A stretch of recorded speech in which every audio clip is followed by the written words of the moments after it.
Insya Allah, sebelum kita mendengarkan tausiah dari guru kita bersama, alhamdulillah di sini hadir Kepala BNN Aceh, Bapak Brigjen Pol Marzuki Ali Basyah, hadir bersama kita dan kita akan mendengar kondisi terkini narkoba di Aceh.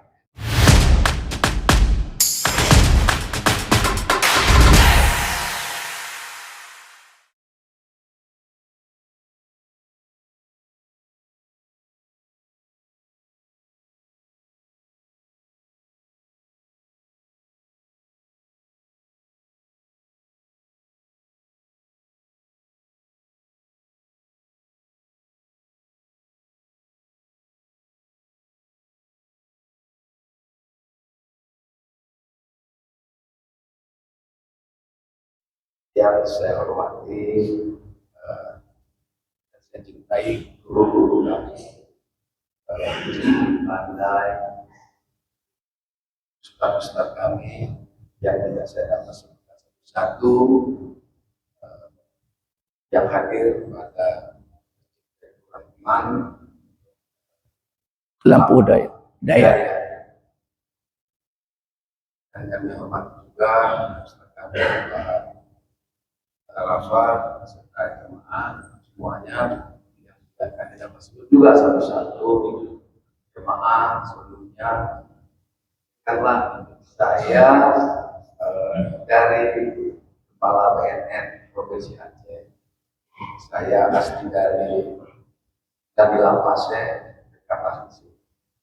Dulu juga tinggal di asrama Pantemen. Izinkanlah kami sedikit mengisi atas perintah Pak Ustaz Arafa tentang perkembangan narkotika.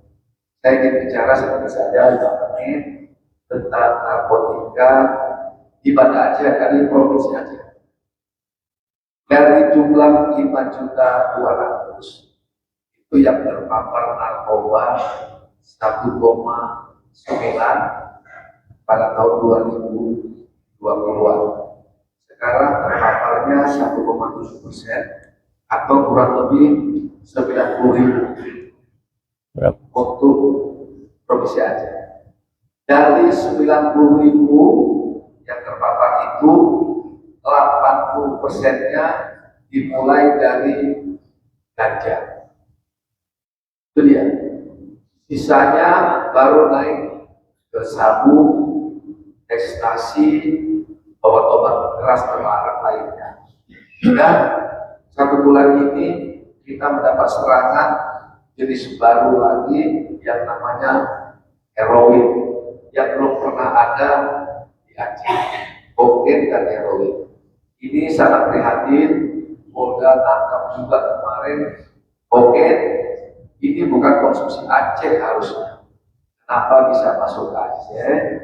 Ini kita harus prihatin. Ya. Siapa yang diserang? Rata-rata anak kecil. Kemarin kita tangkap umur 12 tahun, 15 tahun. Itu yang 15 tahun ini hafal Quran 10 juz. Tandanya bukan orang luar, orang pesantren. Itu intinya pintar agama. Ada dari keluarga pengusaha, ada orang tak mampu. Artinya kalau diserang anak kecil, usia pakainya panjang. Untuk itu mari kita sama-sama jaga anak-anak kita dari serangan narkotika. Narkotika yang masuk ke tubuh kita ini mungkin tidak diketahui anak-anak kita, mungkin diketahui. Yang tidak diketahui masuknya dari mana? Dari minuman, dari makanan, dan dari cemil-cemilan. Ini waspada. Insya Allah kemarin Ibu Wali Kota Rajia menemukan hal-hal yang lebih fantastis lagi di tempat-tempat hotel, ada narkoba, juga ada prostitusi. Kita prihatin tempat kita yang suci ini sudah mendapat peringatan dulunya, disucikan, sekarang mari dikotori lagi sama mereka. Itu mari sama-sama kita jaga, kita hindari. ini kegiatan seperti ini kita perbanyak agar kita terhindar. Saya juga setuju warung kopi tadi Pak Ustaz, ada kebijakan kalau sudah maghrib untuk ya Pak ya, atau dimatiin lampu. Mati lampu. Ke masjid lah. Nah, kalau saya sih nggak setuju mati lampu, karena motornya masih banyak. Sudah dibuka makin besar, lampunya ditambah yang banyak. Nah, itu kasir-kasirnya ke masjid. Jadi yang kopinya juga insya Allah ke masjid. Atau sholat di situ saja, gelar tikar, gelar kafe, daripada ditunduk di dalamnya penuh. Itulah cikal bakal narkoba juga masuk. Saya yakin di sini nggak ada yang tersentuh sedikit pun dengan narkoba, bahkan doa-doanya. Insya Allah kami percaya yang terakhir, karena di sini sudah dipromosikan untuk narkoba, satu yang kami promosikan tentang rehab. Ini tolong jemaah sekalian, kalau ada keluarga, saudara, tetangga terpapar narkoba, lebih baik bawa ke BNN. Tidak bisa bawa ke BNN juga bawa ke kantor polisi, minta direhab, tidak ditangkap, diobati sampai sembuh, tidak bayar. Itu baiknya negara memfasilitasi itu. Itu datanglah ke tempat-tempat di PWL namanya, di kantor BNN, di kepolisian atau di puskesmas, minta direhab. Kemarin tempat saya 3 polisi minta direhab. Tandanya apa? Polisi itu tipor. Apalagi yang lainnya minta direhab, kami sudah tak mampu lagi menjaganya. Akhirnya kita rehab yang tidak bayar. Kalau memang ada rezeki mau kita rehab tempat yang berbayar. Kalau berbayar kan nasinya lebih enak. Kalau tidak berbayar mungkin lebih enak. Tapi insya Allah datanglah ke BNN, tidak ditangkap. Polisi nggak mau nangkap, BNN tidak mau nangkap, aparat hukum lainnya tidak akan nangkap. Karena namanya menyerahkan diri dengan sukarela.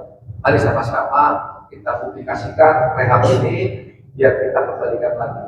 Nanti saya punya usul, Pak Jul, kalau bisa kita bikin daya pengobatan khusus narkoba. Karena di Jawa Barat namanya daya Hinaba. Hinaba itu khusus tempat menerima korban narkotika. Di Aceh malah nggak ada. Jadi dari segi agamanya diperbaiki. Insya Allah nanti di Aceh akan ada daya atau pesantren atau apapun namanya khusus pengobatan narkotika. Insya Allah kita kerjasama untuk mengobati mereka dengan cara Islam. Karena yang di Aceh korbannya bukan non Islam, Islam semua. 100% beragama Islam. Gimana? Prihatin kan kita semuanya. Itu saja informasi dari kami. Kurang lebihnya mohon maaf betul. Kalau ada kata-kata yang kurang berkenan, insya Allah kami perbaiki.